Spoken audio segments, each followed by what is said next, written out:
In 1994, a man quit his dream Wall Street job, loaded everything he owned into a U-Box trailer, and asked his wife to drive across the country while he typed a business plan on a laptop in the passenger seat. That man was Jeff Bezos. And that road trip became the foundation of a company that would reach $2 trillion in value, becoming the most dominant business in human history. Amazon doesn't just sell you things. It stores your data, streams your movies, powers half the internet, delivers your groceries. And it started in a garage, with one guy selling books. But here's what nobody tells you. Amazon lost money for 9 straight years. Jeff Bezos was called delusional, reckless, and dangerous by Wall Street analysts. His company almost went bankrupt twice. This is not a story about overnight success. This is the story of the most patient, most ruthless, most visionary bet in business history. And by the end of this video, you will understand exactly how Amazon went from a garage to $2 trillion, step by step, year by year, crisis by crisis. Stay with me, because the playbook Bezos used, it will change how you think about business forever. Section 1. The Origin. The Regret Minimization Framework. Let's go back to 1994. Jeff Bezos is 30 years old and one of the youngest senior vice presidents at D.E. Shaw, one of the most powerful hedge funds on Wall Street. He's making serious money. He has a clear path to becoming one of the most successful people in finance. And then he reads a statistic that changes his life. Web usage is growing at 2,300% per year. 2,300%. Not 23%. Not 230%. Bezos later said that when he saw that number, he knew he had to be part of whatever was coming, or spend the rest of his life wondering, what if? He invented a mental framework he called the Regret Minimization Framework. He asked himself a simple question. When I'm 80 years old, looking back at my life, which decision will I regret more, trying this and failing, or never trying at all? The answer was obvious. So he quit.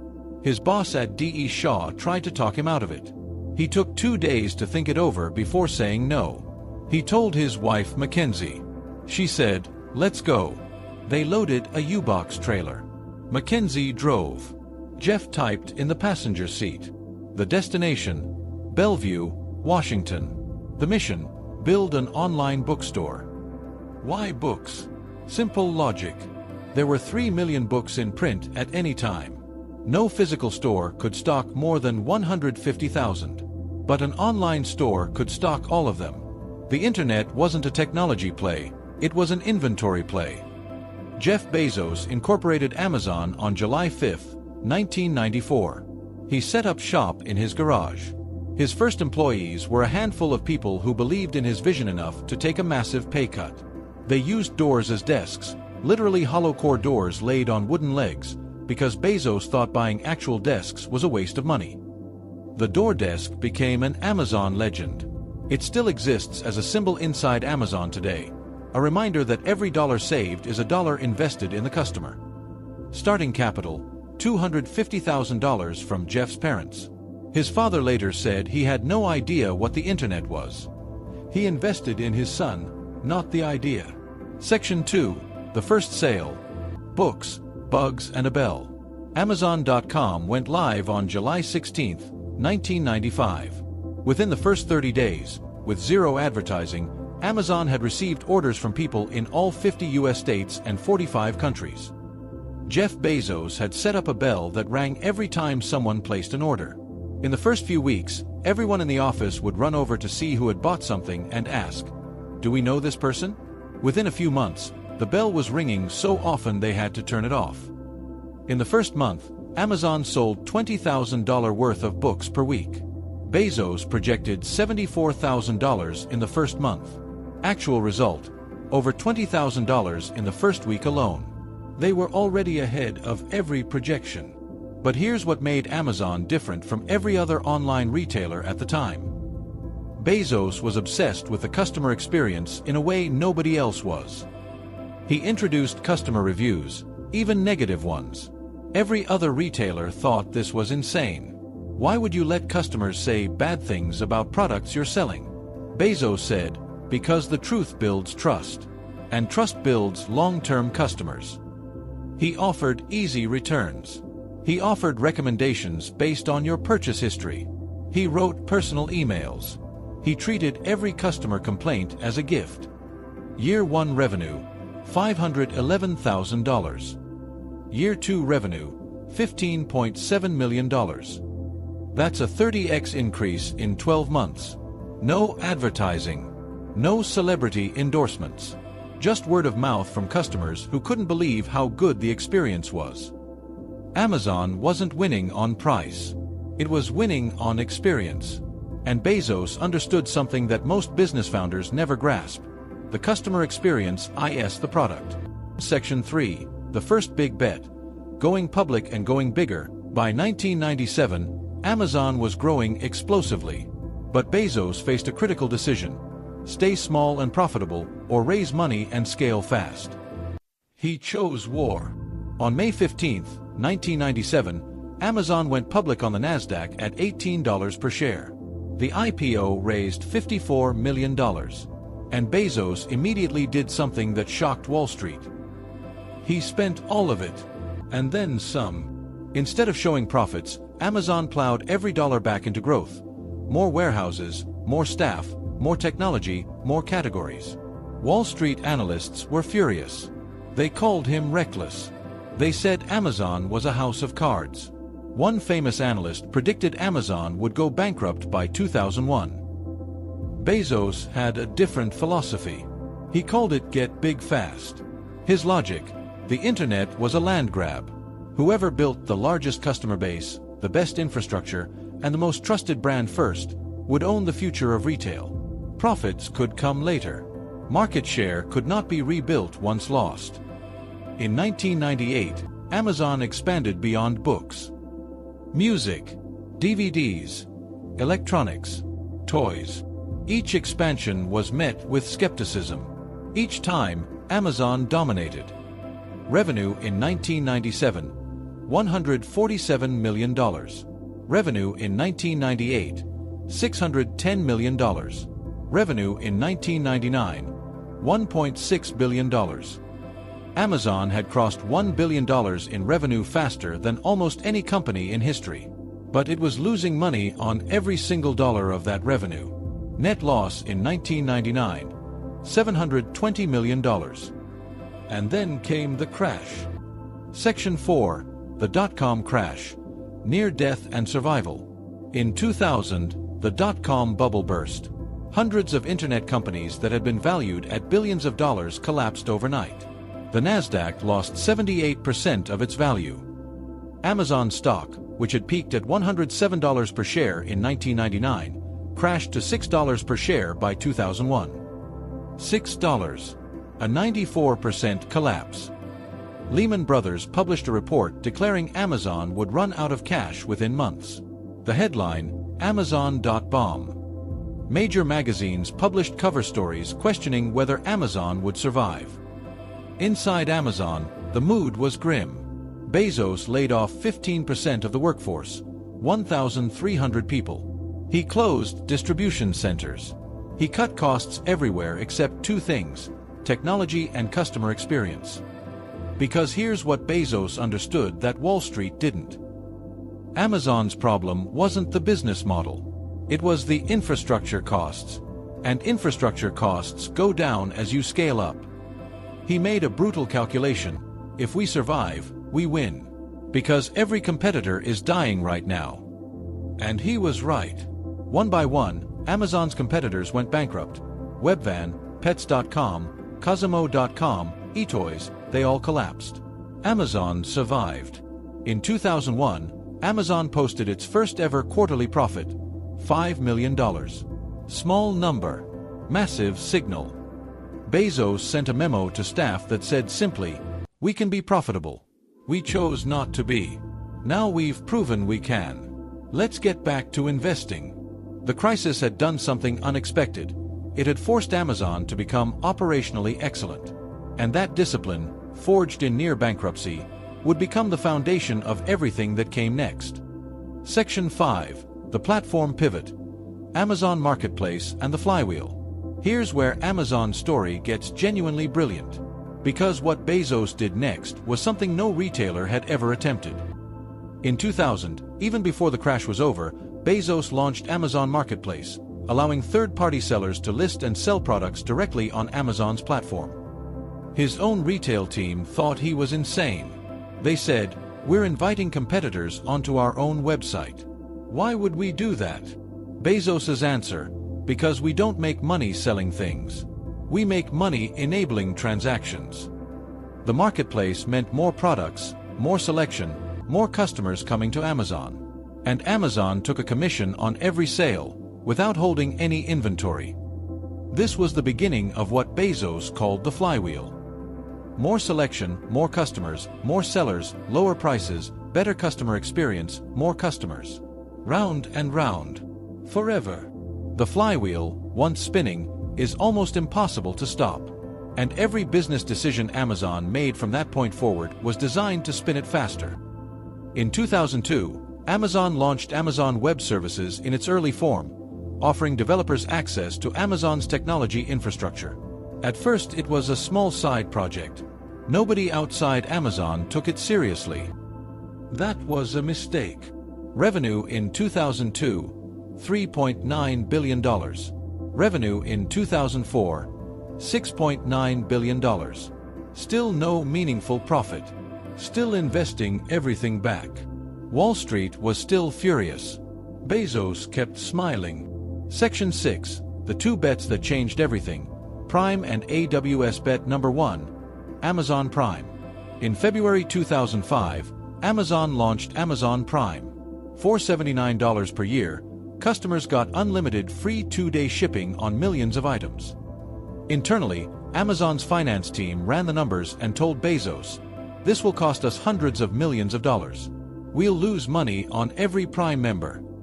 Bezos said, "Good. That's the point." His logic was counterintuitive but brilliant.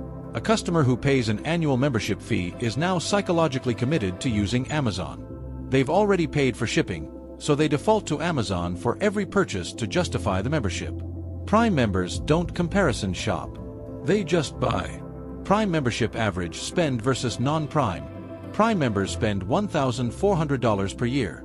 Non-Prime members spend $600. The $79 fee generates over double the revenue per customer. Prime wasn't a shipping program. It was a customer loyalty program disguised as a shipping program. Today, 200 million Prime members worldwide. Annual revenue from Prime alone, over $35 billion. Bet number 2, Amazon Web Services, AWS. In 2006, Amazon launched AWS publicly, offering cloud computing, storage, and infrastructure to businesses on a pay-as-you-go basis. This was not a retail decision. This was not even an Amazon decision. It was a bet that every company in the world would eventually move their technology infrastructure to the cloud, and Amazon wanted to be the company they moved it to. The early customers were startups, Netflix, Airbnb, Dropbox, Pinterest. Companies that couldn't afford their own servers but needed enterprise-grade infrastructure. AWS gave them that for pennies.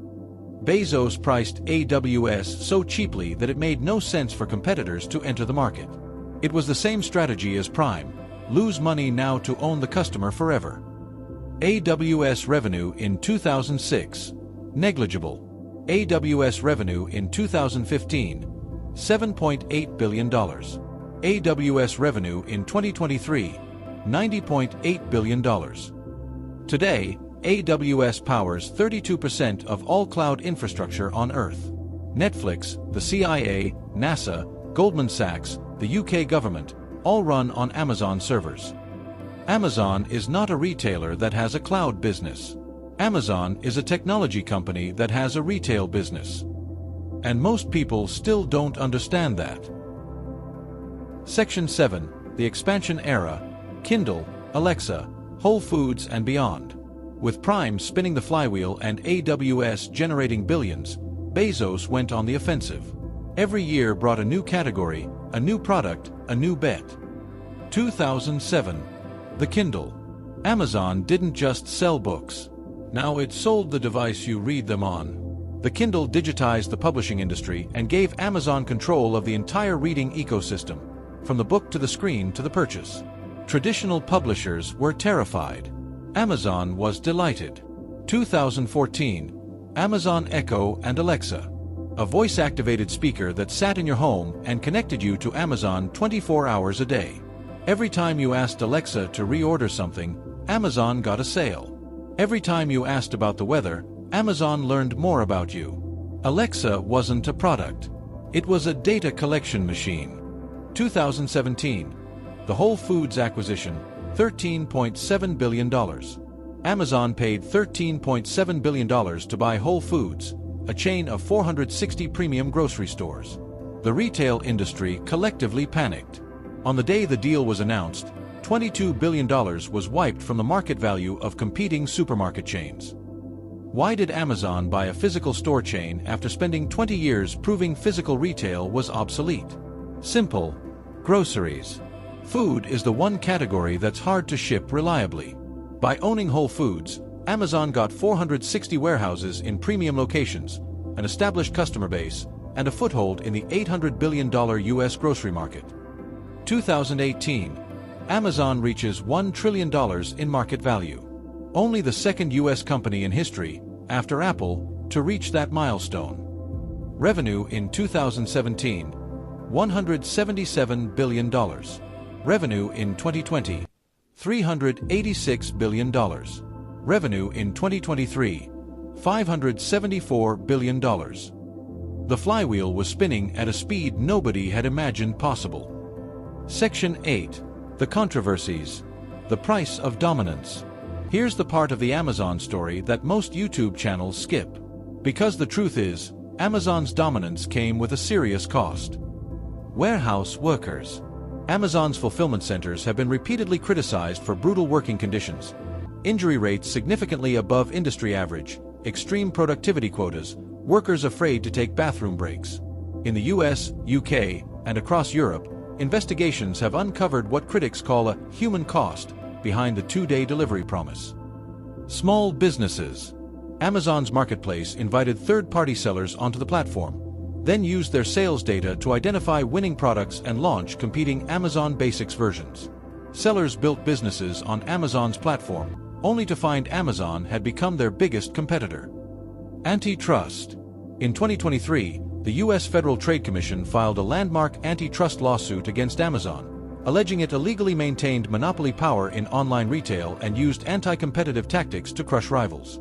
The EU has launched multiple investigations. The UK's Competition and Markets Authority has been watching closely. Bezos' response to all of this has been consistent. Amazon's size is the result of serving customers better than anyone else. Competition is one click away. Whether you agree with that or not, the legal battles Amazon faces today could reshape the company for the next decade. Section 9. The Real Lessons. What Amazon actually teaches you. Okay, let's zoom out. Because here's what Amazon actually teaches us, and it goes way beyond e-commerce. Lesson 1. Long-term thinking is a superpower. Amazon lost money for 9 years. 9 years. Bezos was willing to be misunderstood by Wall Street, mocked by analysts, and called reckless, because he was playing a different game than everyone else. Most companies optimize for the next quarter. Amazon optimized for the next decade. If you can think longer than your competition, you will win. Lesson 2. The flywheel beats the funnel. Most businesses think in funnels.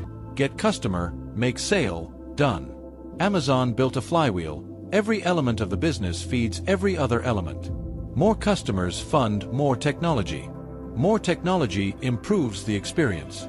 Better experience brings more customers. Design your business as a flywheel, not a funnel. Lesson 3. Infrastructure is a product. AWS was born because Amazon built incredible technology to run its own operations, and then realized that technology was itself a product it could sell. What infrastructure have you built for yourself that other people would pay to use? Lesson 4. Customer obsession above everything. Bezos has a saying, start with the customer and work backwards. Not with the technology, not with the product, not with the profit margins. The customer. Every Amazon innovation, Prime, Kindle, Alexa, same-day delivery, started with someone asking, what would make the customer's life better? Then working out how to build it. Lesson 5. Willingness to be misunderstood is a competitive advantage. When Amazon launched Prime, the finance team said it would lose hundreds of millions. When Amazon launched AWS, Wall Street called it a distraction. When Amazon bought Whole Foods, everyone said it made no sense. Every one of those decisions, that looked crazy at the time, turned out to be worth hundreds of billions of dollars. Being willing to be misunderstood, if your logic is sound, is one of the rarest and most valuable things in business. Lesson 6. Crises reveal capability. The dot-com crash didn't destroy Amazon. It made Amazon.